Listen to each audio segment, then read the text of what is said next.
اپنے دوست اور ہمارے مشاعروں کے حد عزیز شاعر ڈاکٹر نوشاد اسرار سے درخواست کروں گا کہ وہ تشریف لائیں اور اس محفل کو میں کہتا ہوں کہ یہ ہمارے علی گڑھ ایسوسیشن کے ریپرزینٹیٹیو ہیں. میں تو نہیں پڑھتا ہوں، آج میں نے پڑھ دیا. نوشاد بھائی طرف سے اکثر پڑھتے ہیں. آئیے تشریف لائیے اور کیا نام ہے تشریف لائیے ڈاکٹر نوشاد. یہ واقعی آپ لوگوں کی بڑی محبت رہی ہے، حوصلہ افزائی رہی ہے کہ جب بھی آپ نے ہمیں سنا پورے تہ دل سے اس کی میری حوصلہ افزائی کی. کہاں تک میں نے آپ کے پیمانے پہ کھرا اترا ہے یہ تو اللہ جانتا ہے اور آپ جانتے ہیں، لیکن بہرحال میں کوشش کرتا ہوں کہ آپ کو میں وہ سب کچھ سناؤں جو عموماً کم سننے میں ملتا ہے، کچھ نئی چیز ہو. تو ہر سال اب تک یہ 10-12 سال کا جو میرا ہے وہ یہ کہ ہر سال میں ایک نئی نظم یا نئی غزل پڑھ کے چلا جاتا ہوں، اور ہر بار لوگ کہتے ہیں کہ صاحب وہ پرانی والی وہ نہیں سنائی آپ نے، وہ نہیں سنائی. تو اس مرتبہ میں ایک تازہ غزل کو کٹ کروں گا، اس کے 4-5 اشعار سنا کے، اور میں ایک پرانی سنا دوں گا اس بار، تاکہ وہ تمام قرض ادا ہو جائے جو بار بار مجھ سے کہا گیا ہے اور میں نے ہمیشہ اس میں کوتاہی کی ہے، جس کے لیے میں معذرت چاہتا ہوں. جی میں اپنے مشاعرے میں ہمیشہ نہیں پڑھتا ہوں.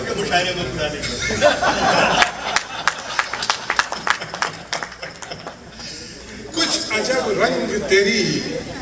جلوہ نمائی میں ہے، کچھ عجب رنگ تیری جلوہ نمائی میں ہے، قید میں لطف سکون رنج رہائی میں ہے، قید میں لطف سکون رنج رہائی میں ہے. اور میری تقدیر کے ہر تار جہاں ملتے ہیں، میری تقدیر کے ہر تار جہاں ملتے ہیں، اس کی تصویر تیرے دست حنائی میں ہے. اور چاند تاروں سے کہو روشنی واپس لے لیں، چاند تاروں سے کہو روشنی واپس لے لیں، شمس تبریز میرے دست رسائی میں ہے، شمس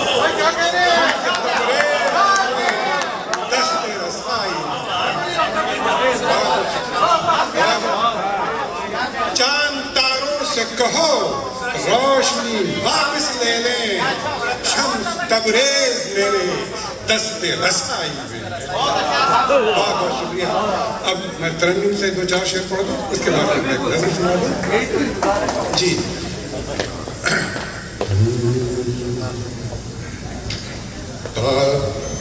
تاروں بھری فضا کا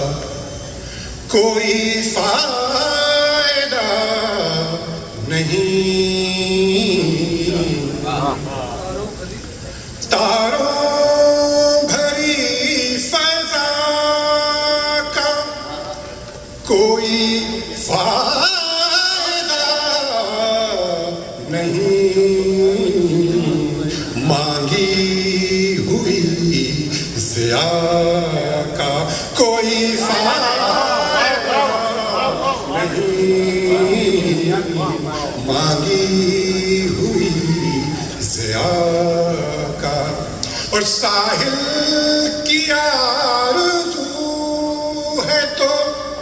طوفان کو سمت دے، ساحل کی آرزو ہے تو طوفان کو سمت دے، بہکی ہوئی ہوا کا کوئی فائدہ نہیں، بہکی ہوئی ہوا کا. اور یہ شعر دیکھیے اور اس کا مضمون کہ مذہب غذا ہے روح کی، لے اس کی لذتیں، مذہب غذا ہے روح کی، لے اس کی لذتیں، نگلی ہوئی غذا کا کوئی فائدہ نہیں، نگلی ہوئی غذا کا. اور شعر دیکھیں کہ سمٹی ہوئی زمین پہ کشش کے کمال دیکھ، سمٹی ہوئی زمین پہ کشش کے کمال دیکھ، پھیلی ہوئی خلا کا کوئی فائدہ نہیں، پھیلی ہوئی. اور یہ شعر دیکھیے، یہ دانشوروں کے نام. اور میں چاہوں گا، میری دعا ہے کہ یہ شعر وہاں پہنچے جہاں اس سے پہنچنا چاہیے کہ تدبیر و عقل و ہوش کی ہے گونج چار سو، تدبیر و عقل و ہوش کی ہے گونج چار سو، گونگا سا ہے دھماکہ کوئی فائدہ نہیں. اور یہ شعر آپ تمام سامعین کے نظر اس لیے کہ آپ اس کے مستحق ہیں کہ وادی جیے صدائیں جہاں ہو سماتے، دیجئے صدائیں جہاں ہو سماتے، صحراؤں میں صدا کا کوئی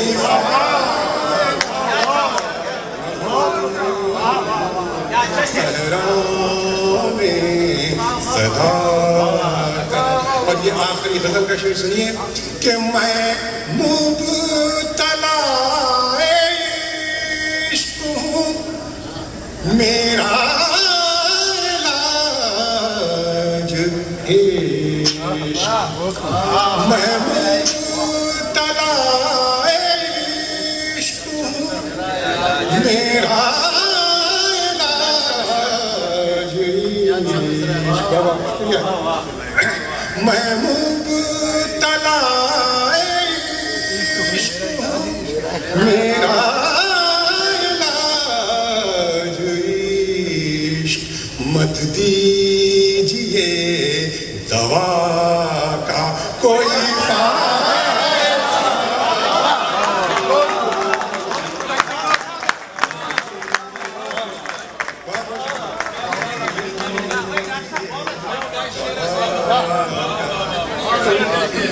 میں مبتلا عشق ہوں، میرا علاج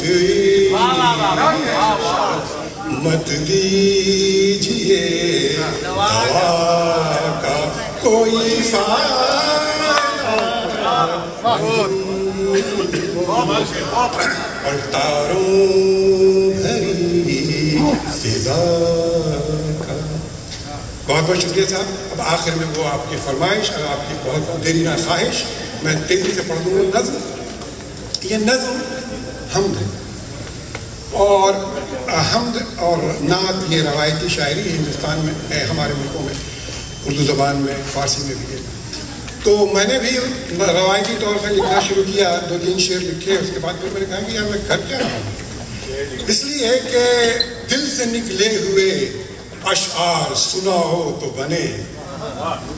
دل سے نکلے ہوئے اشعار سناؤ تو بنے، تم چراغوں میں لہو اپنا جلاؤ تو بنے. اس کے بعد، اس کیفیت کے بعد جو میں نے جو تحریر کی ہے ہم، وہ آپ کی نظر کرتا ہوں. گر قبول افتد رہے زو شرف، بوندے برسی، کلیاں چٹکیں، پھر پھول کھلے، گلشن مہکے،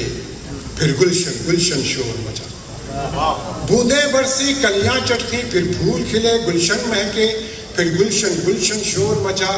باغوں میں پپی ہے مور کوئل طوطے بگلے گونجے بلبل سب جھوم اٹھے سب گانے لگے سب پر اپنے پھیلانے لگے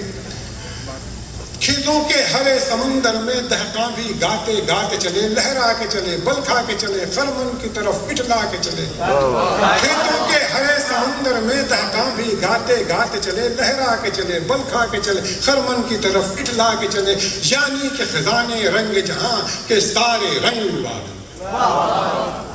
پھر موسم نے ایک کروٹ یعنی کہ رنگ بہارا نے بے رنگ جہاں کو رنگ ڈالا پھر موسم نے ایک کروٹ لی اور وقت ایک ایسا بھی آیا پھر موسم نے ایک کروٹ لی اور وقت ایک ایسا بھی آیا خوشبو گلشن دہقاں خرمن بھورے گنگن چڑیا چنگن خاموش ہوئے روپوش ہوئے سبزے بوٹے سب سوکھ گئے پھر موسم نے ایک کروٹ لی اور وقت ایک ایسا بھی آیا خوشبو گلشن دہقاں خرمن بھورے گنگن چڑیا چنگن خاموش ہوئے روپوش ہوئے سبزے بوٹے سب سوکھ گئے یعنی کہ خزانے رنگ جہاں کے سارے رنگ اڑا ڈالے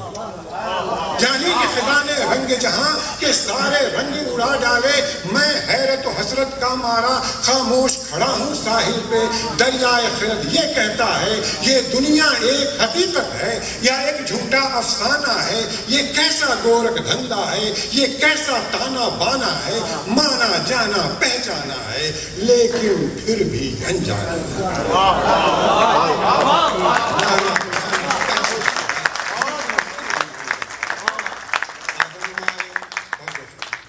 آدم آئے ہوا آئی بے جانوں میں جانیں آئیں انسان آئے حیوان آئے حیوان بھی کچھ انسان جیسے انسان بھی کچھ حیوان جیسے انسان حیوان حیوان انسان سب خلط ملسہ ہونے لگا سب خلط ملسہ ہونے لگا پھر پیر پیغمبر آنے لگے اور انسانوں کو دنیا کا راز ہستی سمجھانے لگے سب نے یہ کہا ایک مالک ہے جو سارے جہاں کا خالق ہے سب نے یہ کہا ایک مالک ہے جو سارے جہاں کا خالق ہے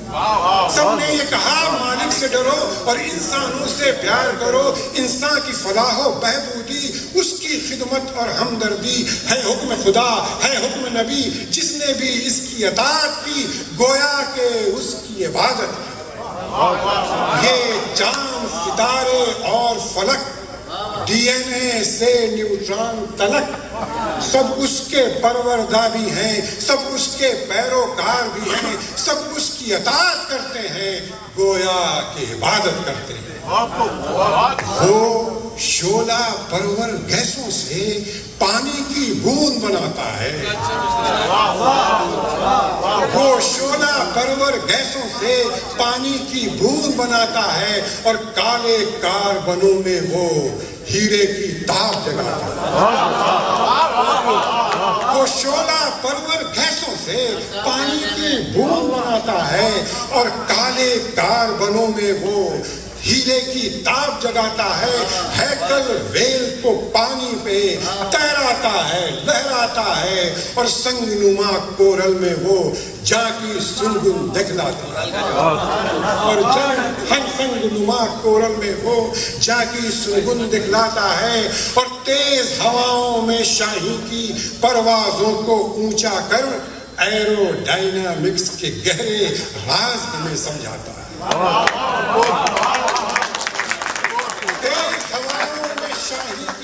پروازوں کو اونچا کر ایرو ڈائنامکس کے گہرے راز ہمیں سمجھاتا ہے اور بحر توانائی کو ایٹم کے کوزوں میں بند کیا اور کشش کی راہ و روش کا کچھ ایسا پابند کیا ایک نفس کو جو یہ بکھرے سارا عالم جل جائے مٹی راکھ کے ڈھیر پروت راکھ کے ڈھیر بنے اور راکھ ہوا میں رل جائے اس کے نظام قدرت کا یہ دنیا ایک نذرانہ ہے